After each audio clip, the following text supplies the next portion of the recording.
దేవునికి మహిమ కలుగునుగాక. 900 కోట్ల మంది సృష్టించిన సృష్టికర్తనే గణపరచాలి. సృష్టించిన సృష్టికర్తనే గణపరిచి మహిమపరిచి ఆయనకు ప్రార్థన చేయాలి. సమస్త మానవులు, బంధుమిత్రులు, మనము ఈరోజు ఈ సమయం, ఈ క్షణం దేవుడిచ్చిన సమయం సమస్త మానవులకు. నిన్నటి దినం బ్రతికిన మానవుడు ఈరోజు బ్రతికలేడు. ఎందుకు బ్రతకలేదు ప్రభువా అంటే, మనము ప్రశ్నలాగా మిగిలి ఉన్నాము. జవాబుదారుడు ఒకే ఒక్కడు, సృష్టించిన సృష్టికర్త మాత్రమే. అతనికే మనందరము సాగిలపడాలి. అతనికి తప్ప ఎవ్వరికి సాగిలపడకూడదు. దేవునికి మహిమ కలుగునుగాక. ఆమేన్. దేవుడు ఈ మాటలు దీవించునుగాక.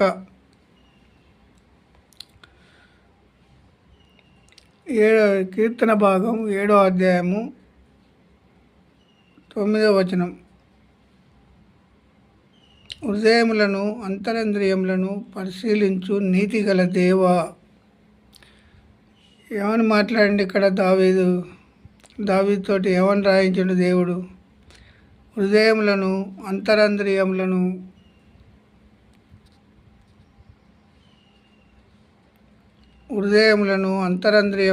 పరిశీలించు నీతిగల దేవా.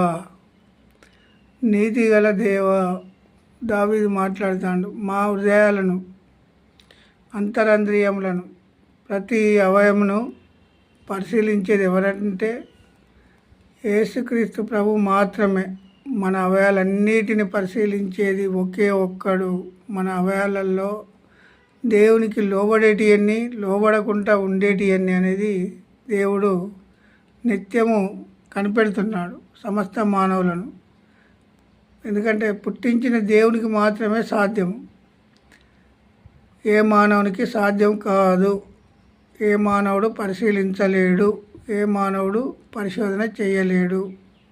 అంతరంద్రియములు, హృదయములను పరిశీలించేది ఎవరంటే నీతిగల దేవుడే. దుష్టుల చెడుతనము పరిశీలించి నీతిగల దేవా. అయితే మన హృదయాలను, అంతరంద్రియములను, అవయాలను కనిపెట్టేది ఎవరంటే ఒకే ఒక్కడు, సృష్టించిన సృష్టికర్త మాత్రమే. 10వ వచనంలో ఏమని మాట్లాడతానంటే, దుష్టుల చెడుతనము మానుపము,